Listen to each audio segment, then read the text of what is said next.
Então, eu já mando para a plataforma o segundo momento da aula. Tá? Eu vou deixar essas opiniões fora, porque senão até ajeitar onde que está. Boa, Lohane, joia. Então, vamos lá. Lohane, vamos aproveitar que o microfone está aberto?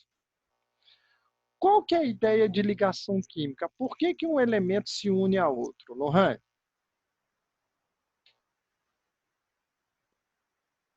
Para manter estabilidade? Não sei. Espetacular. Gente, são duas ideias principais para ligações. Uma, Lohane foi muito feliz. Garantir estabilidade. Vivian, o que eu falo da energia para garantir estabilidade? É meu segundo fator, Vivian.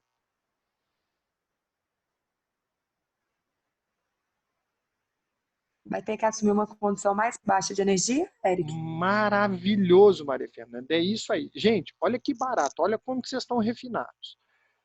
Pensa só. Se eu tenho estabilidade, eu vou ter que ter uma baixa de energia. Tá?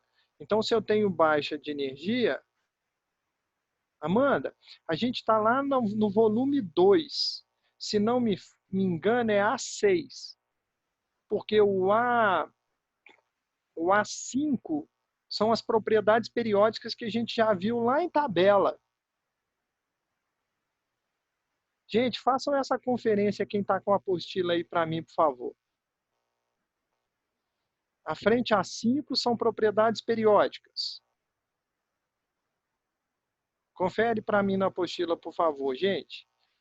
Porque me perguntaram no... Sim, Eric, é propriedades E periódicas, a sim. gente já tinha visto propriedades periódicas, não é isso, Júnior? Sim, Raio no livro 1, né? atômico, raio iônico, eletropositividade, eletronegatividade. Se não me engano, ligações está na frente A6. Confere para mim, Júnior, por favor, filho. Isso, começa em Qual que é a A6. página, Júnior, por favor? Das ligações? Justo. 11. Tá, boa para mim. Valeu, filho. Obrigado, viu?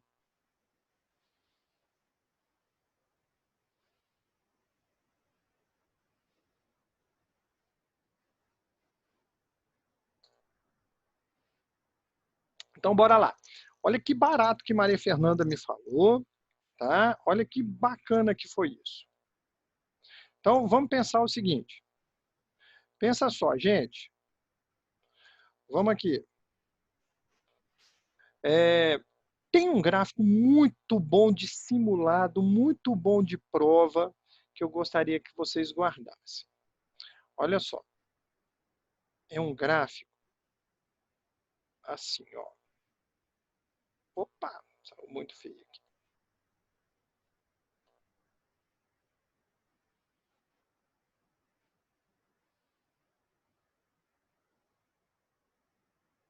Melhorou um pouquinho. É um gráfico de distância internuclear e energia. Esse gráfico, moçada, é um gráfico extremamente importante. Eu posso ficar essas 2 aulas com esse gráfico, mas eu queria muito que vocês aprendessem esse gráfico. Tá? Então, vamos pensar que eu quero formar uma molécula de gás hidrogênio. E para a gente formar hidrogênio, eu tenho H, vai se ligar a um H. Então, pensa só. Vamos todo mundo pensar junto aqui comigo. O que é essa distância internuclear? Então, pensa aqui, ó. Eu tenho aqui o núcleo do hidrogênio e um elétronzinho dele aqui. Eu tenho um elétron do outro hidrogênio e o núcleo dele. Ou seja, esse núcleo atrai esse elétron, esse núcleo atrai esse elétron. Esse elétron repele esse núcleo atrai esse núcleo. Oh, desculpa, repele esse núcleo. Tá? Então, Lohane, olha aqui, por favor. Vamos pensar que esse hidrogênio, ele está lá na sala do cursinho. Pensar que a gente está lá na Rua da Glória. Esse outro hidrogênio, ele está na rampa do colégio. Ou seja, eles estão próximos.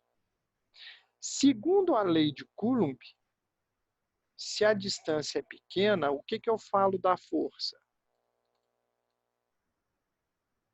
É grande. Justamente. Ô, Amanda, olha aqui, Amanda. Nessa fórmula, força e distância são grandezas inversamente proporcionais. A senhorita concorda comigo? Então, significa, se eu aumentar a distância, a força diminui. Que força? Para a gente formar alguma coisa, tem que ser força atrativa. Por quê? Se eu tenho força repulsiva, eles vão ficar longe. Eles vão tender a infinito. Não vou formar nada. Então, nota o seguinte. Se, aqui para gente, se ali no caso nosso, esses hidrogênios, eles estão o quê? Próximos. Relativamente próximo. Pensa um hidrogênio subir na rampa e o outro dentro do cursinho. Pode bater um vento nele ali, ele ir para dentro da sala do cursinho, colidir e formar alguma coisa, se a colisão for efetiva.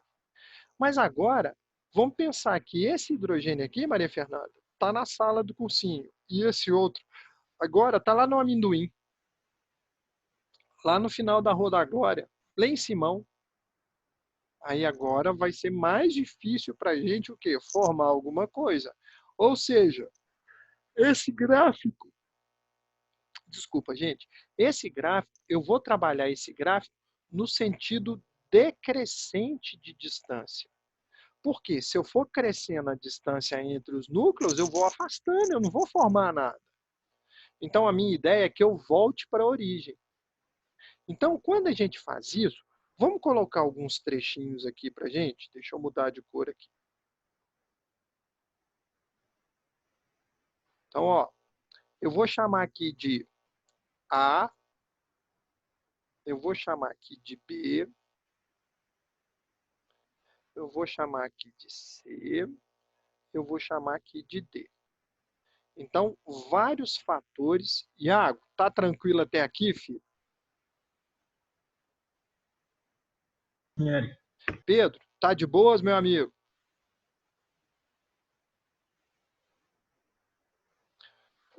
Gente, bora então. Olha só. Olha o meu raciocínio aqui. Se não entender, me fala, tá? Se eu estou no ponto A e quero chegar no ponto C, a distância aumenta ou diminui? Diminui. Diminui, Júnior. Por quê? Ah, Eric, tipo assim, eu não entendi.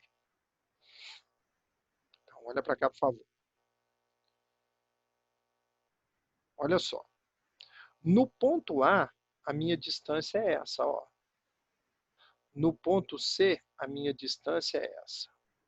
Nossa, ficou muito torto. A minha distância é essa. Ou seja, eu tive um decaimento de distância.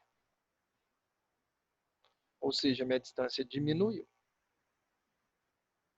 Nota, moçada? Quando isso ocorre, Maria Fernanda, o que ocorre com a energia de A para C? Ela aumenta ou diminui? Aumenta. Vamos lá, meu anjo, olha para cá. Tuque, tuque, tuque.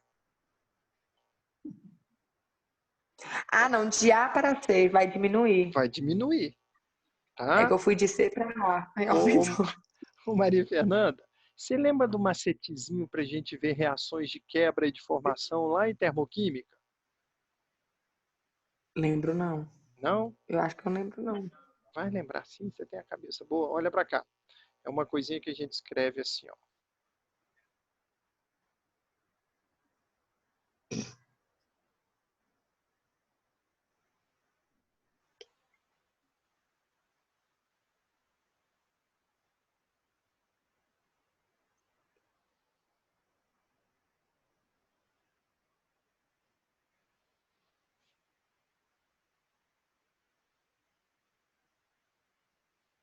Quebrando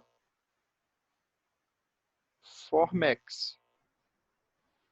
Numa reação termoquímica, a quebra é endotérmica. Por exemplo, se você tem N ligado a N, mais H ligado a H, produzindo isso. Ou seja, olhem para cá. Para a gente formar esse cara, eu vou ter que quebrar essas ligações. Então, a quebra dessas ligações é endotérmica. Eu preciso de energia para romper essa ligação covalente. Tá? Para formar, eu tenho que abaixar a energia. Então, esse macete nosso aqui pode ser que nos ajude agora. Então, foi a pergunta que eu fiz para a Maria Fernanda. De A até C, Maria Fernanda, o que você me falou a respeito da energia de uma ligação química?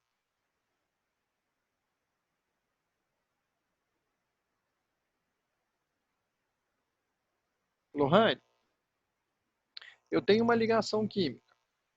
A energia é alta ou baixa para ter estabilidade? Baixa. Baixa. Então, para ter energia baixa, eu tenho que perder. E se perde, é exotérmica. Ou seja, esse ponto mais baixo aqui da minha curva, Vívia, o que corresponde? Eu esqueci que Vívia está sem microfone. Vívia, você concorda comigo que esse ponto de mais baixa energia é o ponto de maior estabilidade?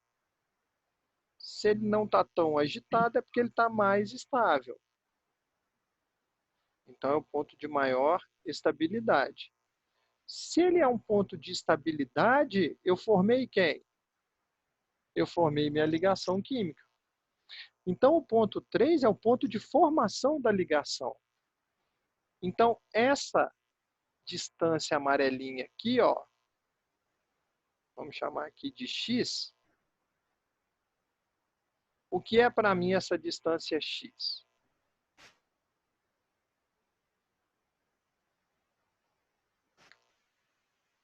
Francine, o que é esse trecho x aqui, ó, que vai do zero até a formação da ligação? Francine, esse trecho x é que a gente chama de comprimento da ligação. Quando você está lá em física, está estudando com o Alexandre, ondas, não tem o comprimento de uma onda, crista, crista, vale, vale? Então, o comprimento da ligação é esse trecho x que vai até onde eu vou formar a ligação. Tudo bem, gente? Aqui, alguma dúvida? Tudo. Não. Não? Então, bora lá.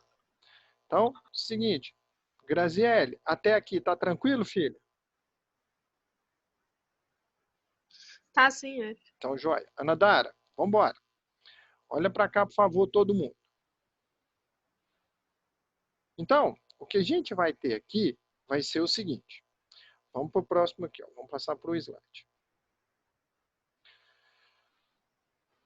Por que um gás nobre é estável? Então, a gente vai partir do raciocínio agora puramente esse.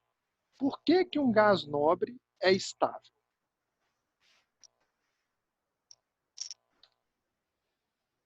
Tá aqui pra gente, ó, no slide já vem falando isso. Eu quero discutir com vocês o porquê dessa estabilidade.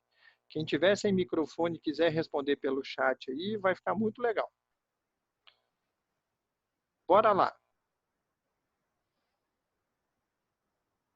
Porque ele tem 8 elétrons já na camada de valência, o octeto. Muito bacana. Vamos lá. Júnior, tem alguém que contraia octeto? O hélio. Boa, então é a regra do dueto, que ele vai estar estável com 2, concorda? Mas nota, quando a gente estudou tabela, Júnior, vamos aproveitar que você está aí, quando a gente estudou tabela, gente, eu esqueço que eu tenho que escrever cor escura. Ai, raiva. Vou deixar anotado aqui que eu não esqueço. Então, olha lá, as camadas K... Ué, tá apagando. Ih, tá dando chutes. Vou tentar uma outra cor aqui. Agora veio. Então, vamos começar de novo aqui.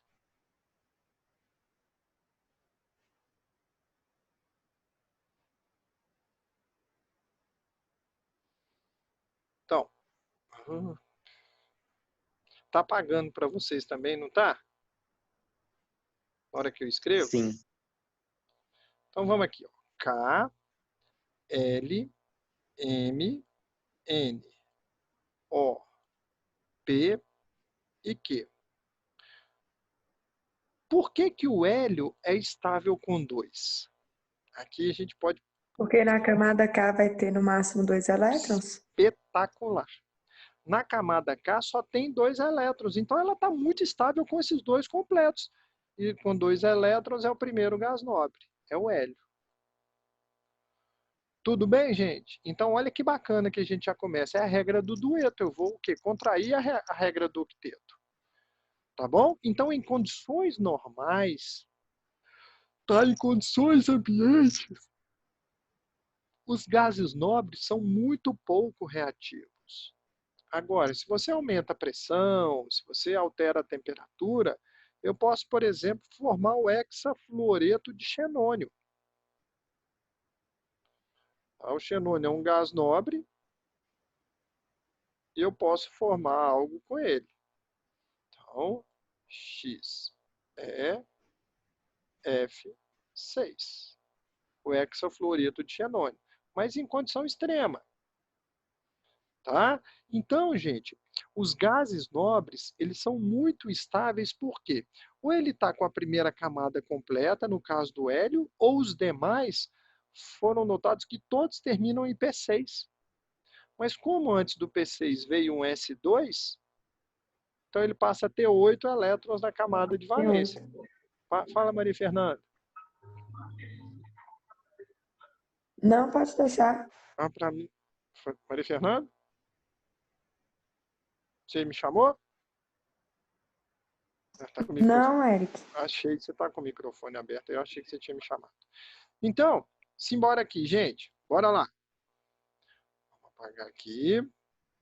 Então, a gente vai entender os elementos quando eles se unirem a ficar com a configuração de um gás nobre. Então, agora a gente vai ter que pensar no gás nobre. Por exemplo, aqui, ó, na tabelinha nossa aqui, do lado do flúor, o próximo gás nobre é o neônio. Olha o número atômico dele aqui, 10. Então, se eu pego o neônio, que tem número atômico 10, ele é 2 e 8. Ele vai ter 8 elétrons na camada de valência. E aí, olha que barato. Por que que a fórmula do cloreto de sódio é NaCl e a do cloreto de cálcio é CaCl2?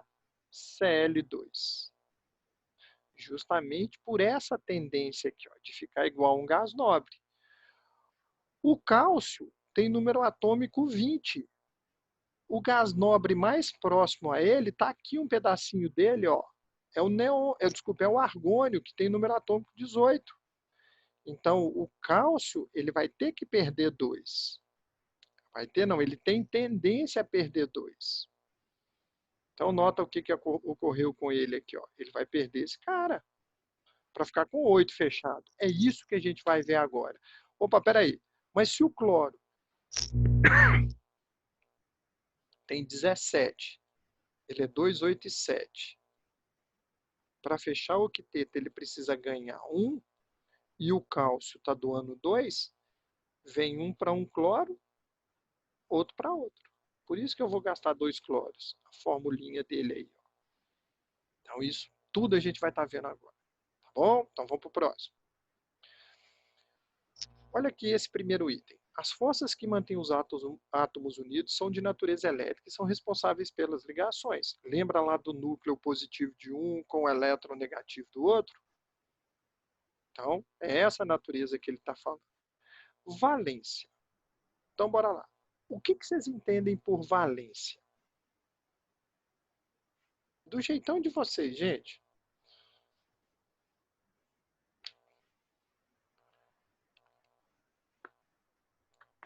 A última camada. Aí é camada de valência. Foi Júnior que respondeu? Sim. Ô, Júnior, a valência são todas as possibilidades de ligação que um átomo tem. Tudo bem? Então, nota. É a capacidade de um átomo se ligar a outro. Independente se é por covalência, se é por dativa, se é iônico, é a capacidade que ele tem de se ligar. E as ligações químicas, gente, o que tem que ficar muito claro para vocês é o seguinte. As ligações químicas, elas serão feitas, tá bom? A partir de quem? A partir da camada de valência. Então, se eu tenho aqui um núcleo, e aqui eu tenho 3 camadas, 2, 8 e 1, por exemplo. Vamos pensar que esse aqui é o sódio, tá bom? Vem cá dar um beijo no pai.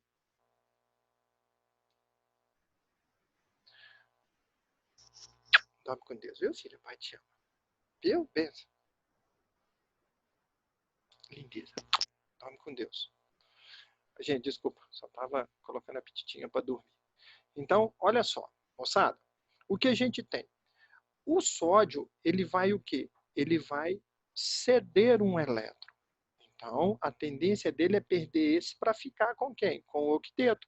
Ou seja, a ligação ela é feita na camada de valência. Então, essa camadinha de valência aqui, ó, ela que vai estar valendo para a gente, para as ligações. Tá bom? Então, ela que está mandando. Já nas reações nucleares, lá na frente C, que vocês viram com a professora, o que vai acontecer? As ligações são feitas no núcleo. Não tem nada de camada de valência, não. Porra, aí as reações são extremamente energéticas. Então, para a gente, hoje, essa valência foi o que vocês falaram com propriedade. Eu acho que foi Júnior que falou. A gente vai mexer com a última camada, com os elétrons da camada de valência. Então, a ligação ela é feita ali, lá fora. Tá? Bacana até aqui? Gente, e depois, Pedro, o que você entende por regra do octeto? Do seu jeitão, Pedro. 8 elétrons? Justamente, ele vai tentar ficar com 8 elétrons, Pedro, lá naquela última camada, na camada de valência. Vai tentar uma configuração igual de um gás nobre. Daqui a pouquinho a gente vai ver o caso de contração à regra do octeto, hidrogênio, desculpa, o lítio, o berílio e o bóron. Essas são contrações clássicas à regra do octeto. Eu tenho